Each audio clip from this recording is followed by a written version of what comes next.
এসে পাশে বসে, পায়ে পায়ে কখনো চলে যায় দূর। এ জীবন উদযাপনের সুর, রেডিও রেডিও যাদবপুর, এগিয়ে চলার সুর, radio radio Jadavpur. 90.8 megahertz community radio, Jadavpur university. মুক্ত চিন্তার পথে ভিন্ন মননের খোঁজ, কমিউনিটি রেডিও যাদবপুর। আপনারা শুনছেন কমিউনিটি রেডিও যাদবপুর 90.8 মেগাহার্টজ। এই বেতার সম্প্রচারটি যাদবপুর বিশ্ববিদ্যালয়ের technical education quality improvement programme TEQIP-র অংশ। শুরু হচ্ছে আমাদের বিশেষ অনুষ্ঠান ম্যাটিক্স কৃষি পাঠশালা। এই অনুষ্ঠানে আমরা ভূমি সুরক্ষা এবং চাষবাসের নানান দিক নিয়ে আলোচনা করব। 90.8 কমিউনিটি রেডিও JU-তে এই বিশেষ অনুষ্ঠান শুনবেন সপ্তাহে 3 দিন। সঙ্গে থাকবেন কৃষক এবং কৃষি বিশেষজ্ঞরা। ভারত সরকারের রাসায়নিক ও সার মন্ত্রকের উদ্যোগে এবং ম্যাটিক্স ফার্টিলাইজার অ্যান্ড কেমিক্যালস লিমিটেডের সহায়তায় অনুষ্ঠানটি সম্প্রচার করা হচ্ছে।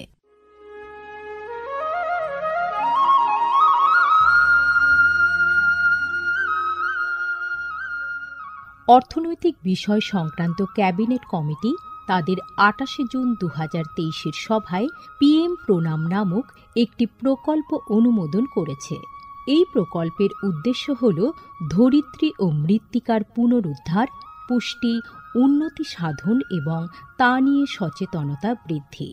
গ্রামীণ স্তর থেকে শুরু করে আমাদের সকলের প্রচেষ্টা মাতৃভূমির যত্ন ও স্বাস্থ্য রক্ষার জন্য এই অনন্য পদক্ষেপকে ফলপ্রসূ করে তুলতে পারে। এই প্রকল্পের মূল লক্ষ্য হল কৃষিতে রাসায়নিক সার এবং কীটনাশকের অত্যধিক ব্যবহার দূর করা। বাড়তি ফলনের জন্য সার ও কীটনাশকের অতিরিক্ত ব্যবহার মাটিকে অসুস্থ করে তুলছে, কমিয়ে দিচ্ছে তার উৎপাদন ক্ষমতা। মাটির পুষ্টি আর সুরক্ষার জন্য প্রাকৃতিক অথবা জৈব সারের ভূমি পরীক্ষা ভিত্তিক সুষম ব্যবহার করা প্রয়োজন। পাশাপাশি দরকার জৈব ও প্রাকৃতিক চাষ পদ্ধতি এবং সম্পদ সংরক্ষণ প্রযুক্তি, যেমন সমন্বিত কৃষি ব্যবস্থা, ক্ষুদ্র সেচ, মালচিং, মাটির ক্ষতিকারক খনন না করা, ঘুরে ফিরে বিভিন্ন ফসলের চাষ ইত্যাদি।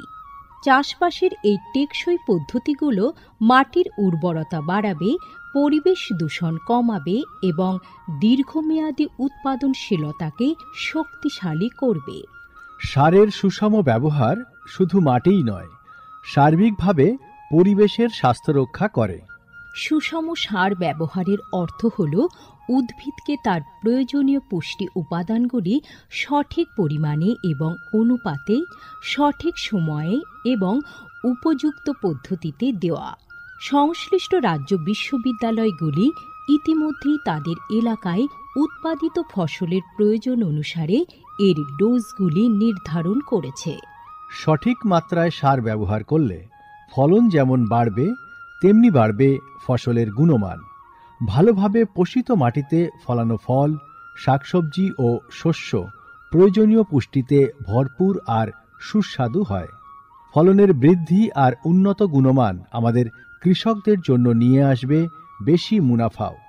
শুধু বেশি ফসল নয়, উন্নততর ফসল আমাদের লক্ষ্য। এই কৌশলে লাভবান হবে প্রত্যেকে, আমাদের কৃষকরা, আমাদের পরিবেশ এবং সর্বোপরি আমরা সকলে। বিচার বিবেচনার সঙ্গে পরিপোষক ব্যবহার করলে কেবল ফলনই বাড়ে না, প্রজন্মের পর প্রজন্ম জমি থাকে উর্বর। সুতরাং আসুন, একটি উজ্জ্বল এবং স্থায়ী কৃষি ভবিষ্যতের জন্য আমরা সুষম সার ব্যবহারের প্রচার ও অনুশীলন চালিয়ে যাই।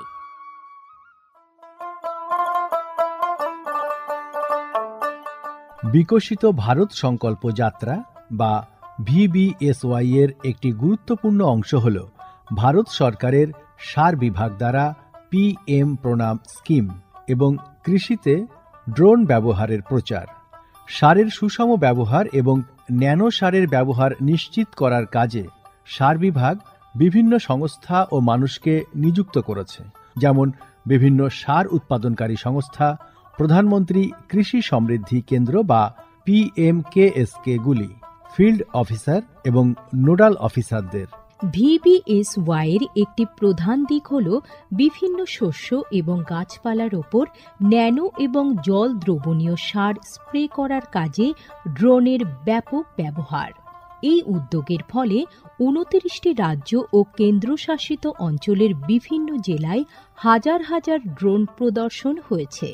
এই পদ্ধতিটি হাতে কলমে দেখিয়ে দেওয়ায় আধুনিক কৃষি প্রযুক্তি গ্রহণের সুবিধাগুলি মানুষের কাছে আরও স্পষ্ট ও বিশ্বাসযোগ্য হয়ে উঠেছে। এই জনসংযোগ কর্মসূচিগুলি দীর্ঘমেয়াদী কৃষি অনুশীলনের সুফল সম্পর্কে নাগরিকদের অবহিত করতে একটা বড় ভূমিকা পালন করেছে। সারা দেশ জুড়ে লক্ষাধিক দর্শক ড্রোনের প্রদর্শনী প্রত্যক্ষ করেছেন। প্রচলিত ইউরিয়ার চেয়ে ন্যানো ইউরিয়ার উপকারিতা বিষয়ে সচেতন হয়ে কৃষকরা ন্যানো সার প্রয়োগে গভীর আগ্রহ দেখিয়েছেন। এই কর্মসূচির আলাপ আলোচনায় উঠে এসেছে জৈব চাষের উপযোগিতা, যা প্রমাণ করে চাষের এই সব অনুশীলনগুলি নিয়ে কৃষকদের সচেতনতা। উৎসাহী কৃষকরা কৃষিতে ড্রোন প্রযুক্তির বিষয়ে আগ্রহ প্রকাশ করেছেন। এই আধুনিক কৌশলগুলির অর্থনৈতিক কার্যকারিতা কৃষকদের নতুন দিশা দেখিয়েছে, কৃষিতে এক স্থায়ী এবং সাশ্রয়ী পদ্ধতির পথ প্রশস্ত করেছে। মাননীয় প্রধানমন্ত্রী মহিলা কিষাণ ড্রোন কেন্দ্র চালু করেছেন। এটি মহিলা স্বনির্ভর গোষ্ঠীগুলিকে ড্রোন সরবরাহ করবে, যাতে তারা এই প্রযুক্তি ব্যবহার করে জীবিকা নির্বাহ করতে পারে। VBSY প্রোগ্রামের রূপায়ণে PMKSK গুলি সক্রিয় ভূমিকা পালন করছে। একে অপরের সঙ্গে এই সহযোগিতাই আমাদের পাথেয়। বিকশিত ভারত সংকল্প যাত্রা শুধু একটি যাত্রা নয়, এটি ভারতীয় কৃষির দীর্ঘমেয়াদী এবং প্রযুক্তিগতভাবে উন্নত ভবিষ্যতের দিকে একটি গুরুত্বপূর্ণ পদক্ষেপ। যাত্রাপথে এটি জাতির কৃষিকে সম্পূর্ণ পুনর্নির্মাণ করা, উদ্ভাবনকে উৎসাহিত করা এবং সবার জন্য একটি সবুজ, আরও সমৃদ্ধ ভবিষ্যৎ নিশ্চিত করায় অঙ্গীকারবদ্ধ। ড্রোন প্রযুক্তি, ন্যানো সার এবং দীর্ঘমেয়াদী কৃষি অনুশীলনের প্রচারের মাধ্যমে এটি কেবল সচেতনতায় তৈরি করছে না, আরও সমৃদ্ধ এবং পরিবেশ বান্ধব ভবিষ্যতের জন্য নব প্রযুক্তিকে গ্রহণ করতে কৃষকদের অনুপ্রাণিত করছে। এই কৃষি বিপ্লবের গতি প্রকৃতি প্রত্যক্ষ করলে এটা স্পষ্ট হয় যে VBSY একটি বিকশিত, উন্নত এবং দীর্ঘজীবী ভারতের বীজ বপন করছে।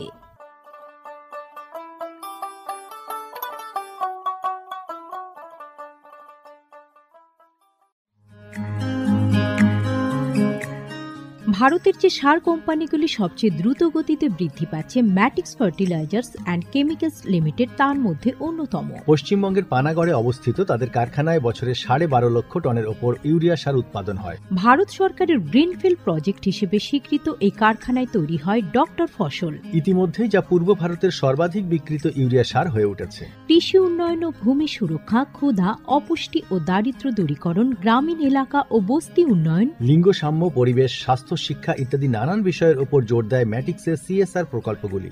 ম্যাটিক্স এক সবুজ ভবিষ্যতের অঙ্গীকার। শুরু করছি ম্যাটিক্স কৃষি পাঠশালার আজকের পর্ব। আমাদের আজকের পর্বের বিষয় আমাদের কৃষি পদ্ধতিতে জৈব চাষ এবং নির্মল কৃষি। এ বিষয়ে আলোচনা করার জন্য আজ JU কমিউনিটি রেডিও 90.8 মেগাহার্টজের এই স্টুডিওতে উপস্থিত আছেন doctor Ajit Kumar Poddar, Vivekananda institute of biotechnology, নিমপীঠের উপদেষ্টা, কলকাতা বিশ্ববিদ্যালয়ের বায়ো ফার্টিলাইজার টেকনোলজি কোর্সের কোর্স কোঅর্ডিনেটর এবং TNU অর্থাৎ দ্য নিউটিয়া ইউনিভার্সিটির ভিজিটিং ফ্যাকাল্টি। আপনাকে স্বাগত জানাচ্ছি আমাদের আজকের এই পর্বে। আপনাকে ধন্যবাদ।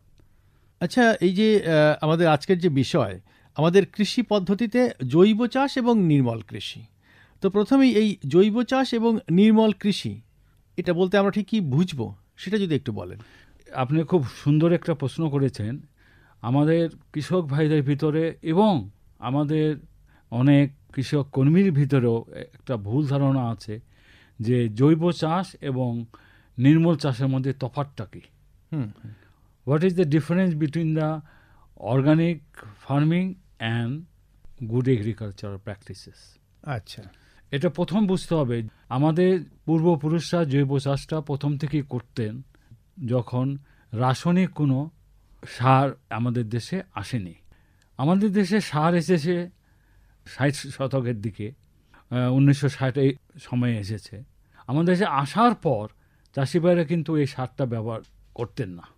তারা সাবেকি পদ্ধতিতেই তারা ব্যবহার করতেন এবং সেটা জৈব জিনিস ব্যবহার করতেন। কি ব্যবহার করতেন তা আপনি দেখেছেন যে আগের দিকে যদি মাঠে যেয়ে থাকেন দেখবেন মাঠে মাঝামাঝি স্তূপকারে জিনিস পাওয়া যাচ্ছে। ওটা ফার্মের থেকে নিয়ে এসে কৃষকরা মাঠে রেখে দিত, পরে হাল চাষের সময় ওটা মাটির সাথে মিশিয়ে দিত। আচ্ছা, এছাড়া খোল, গোবর এই জাতীয় জিনিসও ব্যবহার করত এবং বলা যায় মোটামুটি জৈব পদার্থ দিয়ে ব্যবহার করত। কিন্তু 60 দশকের পর যখন নাকি রাসায়নিক সার এদেশে আমদানি করা হলো, তখন কিন্তু কৃষক বা এটা নিতে চায়নি শুরুতে। কারণ সরকার মনে করেছিল যে আমাদের দেশে যে জনসংখ্যা, সেই জনসংখ্যাকে যদি আপনি ভাত খাওয়াতে হয় বা অন্য কোনো আটা খাওয়াতে হয়, প্রোডাকশন বাড়াতে হবে। সাবেকি আমলে পদ্ধতিটা অবলম্বন করে কিন্তু প্রোডাকশন বাড়ানো সম্ভবপর হচ্ছিল না একদমই। এবং তখনই কিন্তু এই রাসায়নিক সারটা সারা ভারতে ব্যবহার করা শুরু হয়। শুধু রাসায়নিক সার না, তার সাথে সেচ, তারপর রোগনাশক এই জাতীয় জিনিসও সাথে সাথে আসে। মানে আধুনিক পদ্ধতি যেটা হয়, মানে গ্রিন রেভলিউশন যেটাকে বলা হতো, সেটা আসে। সেটা আসতে যে আমাদের চাষি ভাইরা প্রথমে না নিলেও পরে তারা কিন্তু এটার প্রতি সাংঘাতিকভাবে আসক্ত হয়ে পড়ে, গ্রহণ করেছে। আসক্ত হওয়ার কারণটা আমি এই ওয়ার্ডটা ইউজ করছি এই কারণে যে একজন বিজ্ঞানী যখন বলে দিল যে আপনাকে 80 কেজি ইউরিয়া সার দিতে হবে আপনার জমিতে, সে 80 কেজি ইউরিয়া সার দিয়ে দেখলো যে ভালোই ফলন হয়েছে, পরবর্তী সে সেটাকে 160 কেজি করে ফেলেছে নিজে নিজে। এবং এও শোনা যায় বিশেষ করে আলু চাষে বর্ধমানে রাতের বেলা যে অনেক কৃষক এই কেমিক্যাল ফার্টিলাইজার দিয়ে আসতো, অন্য কৃষক যেমন জানতে না পারে। আচ্ছা, ফলে হয়েছে কি, অতিরিক্ত রাসায়নিক সার ব্যবহার ফলে আমাদের মাটি কিন্তু খুব খারাপের দিকে চলে গেছে, মাটির স্বাস্থ্য খুবই খারাপের দিকে চলে গেছে। আমরা বারবার বলেও কিন্তু এটা থামাতে পারছিলাম না। এখন দেখেন আমাদের মাটি যদি আপনি পরীক্ষা করেন দেখবেন যে জৈব সারের পরিমাণ মাত্র 1%। আচ্ছা, এবং কোনো ক্ষেত্রে 1%-এর নিচে থাকে, কিন্তু অ্যাকচুয়ালি মাটিতে থাকার কথা হলো 5%। আচ্ছা, অতএব এইটা যদি 1% যদি কমতে কমতে কমতে কমতে 0-তে চলে আসে, তখন আপনি কেমিক্যাল ফার্টিলাইজার দিয়েও কিন্তু মাটিতে কোনো রকম ফসল ফলাতে পারবেন না। আচ্ছা, সেই মাটিটাকে তখন মৃত মাটি বলা হবে। এটাকে চাষিভাইকে এখন বুঝতে হবে, জৈব চাষ করলে যে জৈব পদার্থ ছাড়া অন্য কোনো পদার্থ, রাসায়নিক সার, রাসায়নিক কীটনাশক, অন্য কোনো কিছু দিতে পারবেন না। এবং তাতে দেখা গেছে আমাদের দেশে জৈব সারের পরিমাণও দিন দিন কমে যাচ্ছে। আগে গ্রামে গেলে কত গরু দেখা যায়, এখন কিন্তু দেখা যায় না, কিন্তু কাউরাম কোথাতে পাবেন, সেই জন্য এটা কমে যাচ্ছে। এখন বিজ্ঞানীরা তখন চিন্তা করলো যে এই যদি আমরা কন্টিনিউ করি, আস্তে আস্তে কিন্তু মানে উৎপাদনের যে ট্রেন্ডটা চলছে সেটা কিন্তু থাকবে না। কারণ রাসায়নিক সাথে জৈবর একটা বিরাট তফাৎ থাকে। আর কৃষক ভাইয়ের পক্ষে সম্ভব না প্রত্যেকটা জৈব পদার্থ রাসায়নিক মতন করে দেওয়া, এবং যেহেতু সে জৈব চাষ করছে তো রাসায়নিক কিছু দিতে পারবে না, তার উৎপাদনও ঠিক আসনের উপর হচ্ছে না। তখন বিজ্ঞানীরা চিন্তা করলো যে এর অল্টারনেট কি করা যায়। সেই যে অল্টারনেট করলো সেটাই কিন্তু নির্মল চাষ বা গুড এগ্রিকালচারাল প্র্যাকটিসেস। কি করলো, জমিতে একটা কৃষকের পক্ষে সবসময় সম্ভব না প্রচুর পরিমাণে কাউডাং দেওয়া, মানে গোবর দেওয়া, খোল দেওয়া, গ্রিন ম্যানুরিং দেওয়া, ভার্মি কম্পোস্ট দেওয়া, এটা পক্ষে সম্ভব না। সেই ক্ষেত্রে কিন্তু এই পদ্ধতিটা হলো যে আপনি যে জিনিস ব্যবহার করছেন সেই জিনিসের পর যদি চাহিদা থাকে, গাছের সেই নিউট্রিয়েন্টের চাহিদা থাকে, তখন আপনি কেমিক্যাল ব্যবহার করতে পারবেন। যে আপনি গাছের 80 কেজি নাইট্রোজেন দরকার, আপনি জৈব জীবাণু এবং সবুজ সার দিয়ে 60 কেজি পর্যন্ত আপনি তার চাহিদা মেটাতে পারলেন, কিন্তু বাকি যে 20 কেজি রইলো সেটা আপনি কিভাবে করবেন? তখন রাসায়নিক সার তখন হবে। আপনি এই পদ্ধতির নিয়ম অনুযায়ী তখন আপনি ওই 20 কেজি রাসায়নিক সার ব্যবহার করতে পারবেন। কিন্তু রাসায়নিকটা এই ক্ষেত্রে কম ব্যবহার করা হ্যাঁ, হচ্ছে। আমাদের উদ্দেশ্য হলো আপনি রাসায়নিক সারটা দিন দিন কমান, আর জৈব জীবাণু এবং সবুজ সারটাকে দিন দিন বাড়ান। আচ্ছা, যত বাড়াবেন তত আপনার মাটি ভালো থাকবে, পরিবেশ ভালো থাকবে, আপনার উৎপাদন যে হবে সেটা ভালো হবে, এবং সেটা যে আপনি গ্রহণ করবেন তার স্বাদও কিন্তু আপনি অন্যরকম পাবেন। আর একটা দিকে যদি আপনি চান, ধরেন জৈব সার আপনি করছেন, হঠাৎ আপনার একটা রোগ গাছে লেগে গেল, অথবা গাছে একটা পোকা লেগে গেল, সে কিন্তু আপনি ওই নিম তেল দিয়ে কিন্তু সেটা কন্ট্রোল করতে পারছেন না। সেক্ষেত্রে কিন্তু আপনাকে কিন্তু কোনো রাসায়নিক কীটনাশক বা রোগনাশক ব্যবহার করার কথা বলা নেই জৈব সারে। কিন্তু এই সারে হলো কথা, যখন থেকে আপনি নিম তেল এইসব দিয়ে যদি আপনি কন্ট্রোল করতে না পারেন, তখন আমার রাসায়নিক কীটনাশক এবং রোগনাশক আপনি ব্যবহার করবেন। এবং সেই ক্ষেত্রে আরেকটা কথা আছে, এটা একটা জানা দরকার কৃষক ভাইদের, যে আপনি যখন নাকি কোনো রাসায়নিক কীটনাশক বা রোগনাশক কিনতে যাবেন, দেখবেন ওই গায়ে একরকম চৌকা মতন করে একরকম কালার দেওয়া আছে। যদি সেটা গ্রিন থাকে এই চাষবাদে অ্যালাউড, মানে নির্মল চাষে অ্যালাউড। তারপরে থাকে ব্লু, আরেকটু স্ট্রং ব্লু থাকে, সেটাও অ্যালাউ আমাদের এই চাষে। ইয়েলোটাকে সবগুলো অ্যালাউ না, কিছুটা অ্যালাউ আছে। রেডটাকে আমরা we want to try to avoid ইট। যে আপনি ব্যবহার করবেন রাসায়নিক কীটনাশক এবং রোগনাশক, কিন্তু প্রথম ট্রাই করতে হবে আপনাকে সবুজটা দিয়ে, তারপরে ব্লু, তারপরে ইয়েলো, রেডটা যত অ্যাভয়েড করা যাবে। এর তফাৎটা কিন্তু এখানে। রাসায়নিক কথা বললাম, যদি আপনার চাহিদা না মিটতে পারে তো আপনি রাসায়নিক ব্যবহার করেন, এসএসপি করেন, টিএসপি করেন, যাই করেন ব্যবহার করেন, কারণ ও যদি খাদ্যটা পরিপূর্ণ না পায় ও প্রোডাকশনটা কী দিবে? একদমই ঠিক আছে। তাহলে আমরা এই যে দুটো পদ্ধতি বললেন, একটা হলো জৈব চাষ পদ্ধতি, একটা হলো নির্মল কৃষি পদ্ধতি। রাসায়নিক সার এবং রাসায়নিক ওষুধ ব্যবহার করতে একটা পদ্ধতিতে পাচ্ছি, কিন্তু প্রয়োজন অনুযায়ী পাচ্ছি। আচ্ছা, এখানে একটা কথাটা মনে, আমরা কিন্তু জৈবটাই থেকে চাচ্ছি, কিন্তু আমরা যদি জৈবটাকে ফুলফিল করতে না পারি, গাছের চাহিদা বা রোগ বা ইসের চাহিদা যদি আমরা ফুলফিল করতে না পারি, সেই ক্ষেত্রে কিন্তু আমরা রাসায়নিক কীটনাশক এবং রাসায়নিক সার আমরা ব্যবহার করার জন্য অনুমোদন দিয়েছি। কারণ এটা করলে পরে হবে কি, আমরা প্রোডাকশনটার উপর কোনো হ্যাম্পার করে না, এবং এটার মধ্যে চাষি যে উৎপাদনটা চায় সেই উৎপাদনটা সে পায়। কিন্তু এটা করলে কিন্তু জৈব যদি আপনি নিয়ে বসে থাকেন, সেখান থেকে অনেক সময় চাষি খুবই হতাশ হয়ে পড়ে। আচ্ছা, তাহলে শুধুমাত্র জৈব নয়, আমরা নির্মল কৃষির দিকেই ঝুঁকবো আর কি। তো নির্মল কৃষির ক্ষেত্রে জৈব সার এবং জৈব ওষুধ ধরুন কোনো কৃষক বন্ধু ব্যবহার করলেন, কিন্তু তারপরও তিনি তার যে কাঙ্ক্ষিত ফলাফল পেলেন না, তখন তিনি কি করবেন? তখন এই রাসায়নিক সার ব্যবহার করবেন যতটুকু প্রয়োজন। এর করার আগে আমরা নির্মল কৃষিতে আরেকটা ইম্পর্টেন্ট কথা হলো, মাটিটাকে পরীক্ষা করে প্রথম নিতে হয়। আপনার মাটির স্ট্যাটাসটা যদি জেনে নিতে পারেন, তখন আপনার মাথায় থাকে যে আমার মাটিটা এইরকম আছে আর আমি এইরকমভাবে চাষ। সেটা কি পরীক্ষা হয়? মাটির ভিতরে এনপিকে পরীক্ষাটা হবে, তারপরে অর্গানিক ম্যাটারটা দেখবে এবং পিএইচটা দেখবে, ইসিটা দেখবে। যদি প্রয়োজন হয় ট্রেস এলিমেন্টগুলো আমরা অ্যানালাইসিস করে নেব। ধরেন আজকে জিঙ্কের অভাব দেখা যাচ্ছে বর্ধমানের যে এলাকায়, সেই এলাকার আমরা ট্রেস এলিমেন্ট, জিঙ্ক একটা ট্রেস এলিমেন্ট অল্প পরিমাণে লাগে, কিন্তু লাগে, ওটা ছাড়া কিন্তু চলবে না। যেমন নুন ছাড়া আপনি মাংস রান্না করতে পারবেন না, বেশি দিলেও খেতে পারবেন না, কম দিলেও খেতে পারবেন না, একটা পরিমাণ। এই ট্রেস এলিমেন্টগুলো কিন্তু ওই রকম যে আপনাকে একটা পরিমাণে দিতে হবে। এটা বেশি দিলেও কিন্তু ক্ষতি করবে, কম দিলেও ক্ষতি করবে।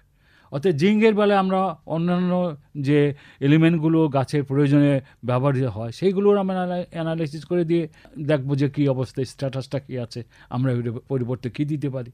তাহলে জৈব কৃষির ক্ষেত্রে আমরা দেখছি যে শুধুমাত্র জৈব দিয়ে চাষ করতে গেলে আমাদের অনেক সমস্যা হচ্ছে। সেই জন্য আমরা পরবর্তীতে নির্মল কৃষির কথা বলছি। একদম ঠিক বলেছেন। তো নির্মল কৃষির ক্ষেত্রে আমাদের এখানে আপনারা অনুমোদন দিচ্ছেন কিছু কিছু ক্ষেত্রে অল্প পরিমাণে হলেও রাসায়নিক ব্যবহার করা যাবে, রাসায়নিক সার ব্যবহার করা যাবে চাহিদা অনুযায়ী, কিন্তু অতিরিক্ত কখনো যাবেন না। তো এখানেই আমার প্রশ্ন যে কোন কোন ধরনের রাসায়নিক এবং কতটা পরিমাণে কৃষক বন্ধুরা ব্যবহার করতে পারবে? সেটা নির্ভর করবে আপনার মাটির স্ট্যাটাসটা দেখতে হবে মাটিটা, এবং কোন ফসলটা আপনি উৎপাদন করতেছে। আপনাকে মনে রাখতে হবে ফসল কিন্তু একই ধরনের খায় না। ধান একরকম নিউট্রিয়েন্ট গ্রহণ করে, গম একরকম নিউট্রিয়েন্ট করে, তারপর সূর্যমুখী একরকম নিউট্রিয়েন্ট করে, এক একটা গাছ এক এক রকম নিউট্রিয়েন্ট নেয়। তো সেই অনুযায়ী আপনাকে অ্যানালাইসিস করে আমরা পরিমাণটা আপনাকে জানিয়ে দেব যে আপনি এইটুক করে দেন। প্রোডাকশনটাকে ঠিক রেখে আমাদের অন্যান্য সব কিছু এটাকে ব্যবহার করতে হবে।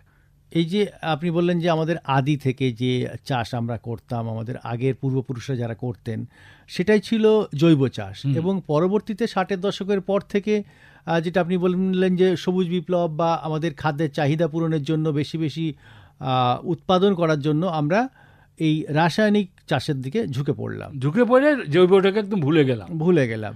এবং বর্তমানে আপনারা যারা বিশেষজ্ঞ আছেন তারা বলছেন যে নির্মল কৃষির দিকে ঝুঁকতে। এই যে নির্মল কৃষিটা ঠিক কোন সময় থেকে আপনারা শুরু করলেন বা বললেন? এখনো চলছে। আমাদের আমাদের ধরেন অনেক গ্রামের এই নির্মল কৃষির প্রদর্শনী হচ্ছে এবং অ্যাওয়ারনেস হচ্ছে, কিন্তু এটা আরও করতে হবে বলে আমি মনে করি। কারণ কৃষক সহজে কোনো জিনিস নিতে চায় না। এটা বোধহয় আমাদের একটা অসুবিধার ব্যাপার যে কোনো জিনিস জৈবটার থেকে যখন নাকি ওরা জৈব চাষ করতো, রাসায়নিকে আসে নাই।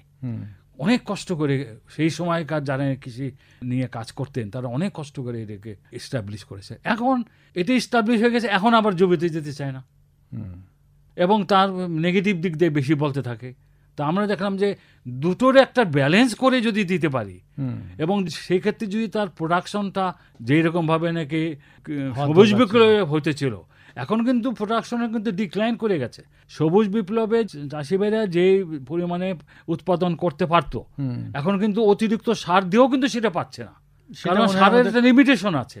সেটা মানে আমাদের ভুল চাষের কারণে। হ্যাঁ, ভুল চাষের কারণে। কারণ দেখা গেছে যে 40 কেজি যদি ইউরিয়া দেন যে ফসল পান, 80 কেজি ইউরিয়া দিলেও সেই ফসলই পান, ফসলে কিন্তু ব্যবহার হয়। কিন্তু চাষি ভাইরা কি করছেন, ওই 80 কেজি দিবে, তাতে কি এই 40 কেজি যে অতিরিক্ত দিচ্ছে তা কিন্তু তার পকেট থেকে পয়সা যাচ্ছে, মাটির ক্ষতি, এবং সবচেয়ে বেশি হলো পরিবেশ এবং মাটির ক্ষতি করছে। আচ্ছা, সেদিকে খেয়াল রাখতে। অতএব আপনি যেটা বললেন খুব ভালো একটা প্রশ্ন করেছেন যে আমরা চেষ্টা করছি এটাকে এই আস্তে আস্তে যেমন এই নির্মল কৃষির দিকে যায় এবং আমার উৎপাদনটা ঠিক থাকে এবং আমার মাটিটা ভবিষ্যৎ বংশধরের জন্য যেমন আমরা ভালো একটা মাটি রেখে যেতে পারি। নাহলে যে অবস্থা দাঁড়াচ্ছে 1% কমতে কমতে 0 আসলে কিন্তু এই মাটিটাকে ডেড মাটি সয়েল বলা হবে, মৃত মাটি বলা হবে। সেই মাটিতে কোনো ফসল ফলাতে পারবেন না আপনি। একদমই। তো যে সমস্ত চাষি বন্ধুরা বহুদিন ধরে চাষ করছেন, তাদের পেশাই চাষ, তো তারা তো এই চাষটাকে আরও উন্নতভাবে এবং ঠিকভাবে সেটাকে এগিয়ে নিয়ে যেতে চান। তো আপনি এই জৈব চাষ ও নির্মল কৃষি এই পদ্ধতিতে যদি একজন চাষি বন্ধু চাষ করতে চান, তার জন্য আপনি কি কি পরামর্শ দেবেন? পরামর্শ, প্রথমে আপনাকে মাটিটাকে পরীক্ষা করাতে হবে, আর আপনার মাটির কি অবস্থা এবং কোন ফসল আপনি উৎপাদন করতে চান সেটা আপনার আমাদের জানাতে হবে। তখন আমরা একটা প্রেসক্রিপশন করে দেবো, মানে মাটির কি কি কি কি দিবেন। তো আমাদের মেইন উদ্দেশ্য হলো মাটিটাকে ভালো রাখতে হলে পরে জীবাণু সার, জৈব সার, তারপরে আমাদের যে ব্লুগ্রিন অ্যালজি, নীল মানে সবুজ সার যেটা দেয়, এটা পরিমাণ দিন দিন বাড়াতে হবে। এটা শুধু এক কৃষক না, সারা দেশেই এই দিয়ে করতে হবে আমাদের। এই 3টাকে আমার বাড়াতে হবে, আর পক্ষান্তরে রাসায়নিক সারটা যত কম দেওয়া যায় ওটা আমাকে দেখতে হবে। এবং কীটনাশক, রোগনাশক ক্ষেত্রে সেটাই আমরা চেষ্টা করব জৈব পদ্ধতিতে বা জৈব জীবাণু দিয়ে বা কীটনাশক এবং রোগনাশকটাকে যতটুকু পারি কমাতে, এবং যদি একদম না কমাতে পারি তখন আমরা রাসায়নিকটার দিকে যাব। কিন্তু প্রথমেই আপনাকে বলেছি সবুজ, তারপরে নীল, তারপরে হলো হলুদ, তারপরে হলো লালটা।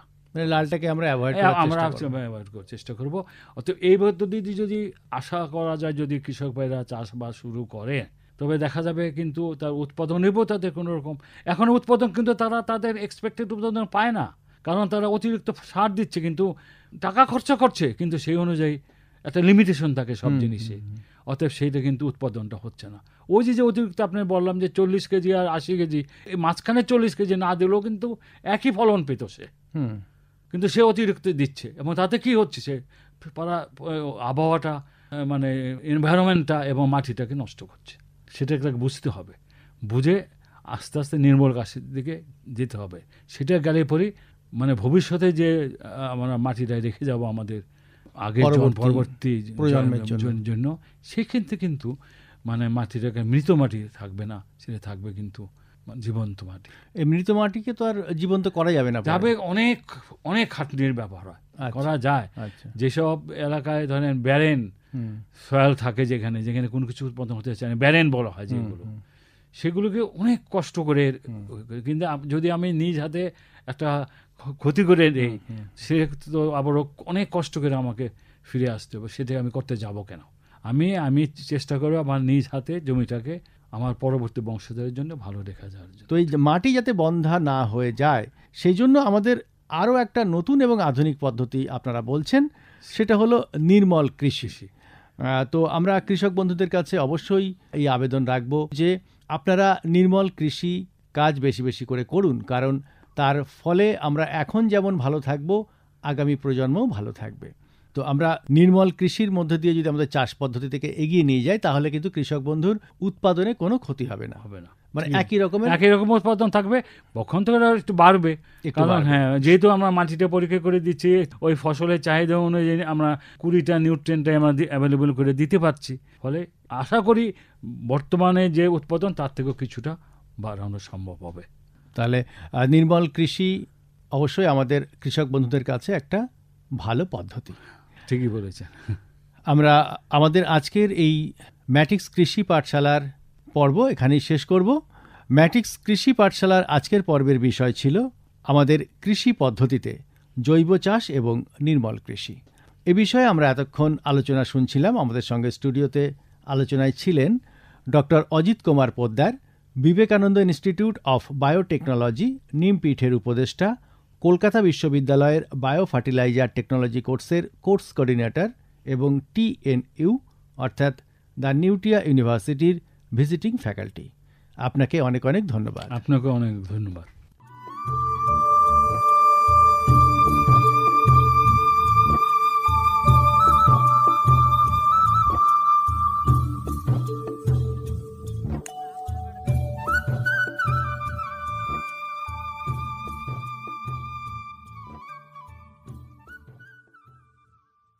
এতক্ষণ শুনলেন আমাদের বিশেষ অনুষ্ঠান ম্যাটিক্স কৃষি পাঠশালা। ভারত সরকারের রাসায়নিক ও সার মন্ত্রকের উদ্যোগে এবং ম্যাটিক্স ফার্টিলাইজার অ্যান্ড কেমিক্যালস লিমিটেডের সহায়তায় অনুষ্ঠানটি সম্প্রচার করা হল।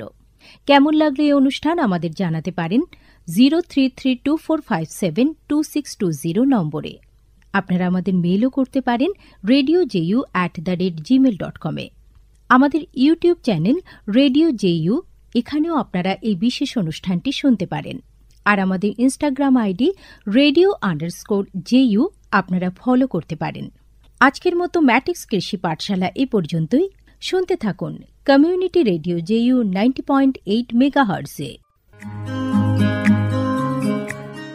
ভারতের যে সার কোম্পানিগুলি সবচেয়ে দ্রুত গতিতে বৃদ্ধি পাচ্ছে ম্যাটিক্স ফার্টিলাইজার্স অ্যান্ড কেমিক্যালস লিমিটেড তার মধ্যে অন্যতম। পশ্চিমবঙ্গের পানাগড়ে অবস্থিত তাদের কারখানায় বছরে 12.5 লক্ষ টনের ওপর ইউরিয়া সার উৎপাদন হয়। ভারত সরকারের গ্রিনফিল্ড প্রজেক্ট হিসেবে স্বীকৃত এই কারখানায় তৈরি হয় ডক্টর ফসল। ইতিমধ্যে যা পূর্ব ভারতের সর্বাধিক বিক্রিত ইউরিয়া সার হয়ে উঠেছে। কৃষি উন্নয়ন ও ভূমি সুরক্ষা, ক্ষুধা, অপুষ্টি ও দারিদ্র্য দূরীকরণ, গ্রামীণ এলাকা ও বস্তি উন্নয়ন, লিঙ্গ সাম্য, পরিবেশ, স্বাস্থ্য, শিক্ষা ইত্যাদি নানান বিষয়ের উপর জোর দেয় ম্যাটিক্সের CSR প্রকল্পগুলি। ম্যাটিক্স এক সবুজ ভবিষ্যতের অঙ্গীকার। দূরে সে পাশে বসে পায়ে পায়ে কখনো চলে যায় দূর। এ জীবন উদযাপনের সুর, রেডিও রেডিও যাদবপুর, এগিয়ে চলার সুর, radio radio Jadavpur. 90.8 MHz Community Radio, Jadavpur University.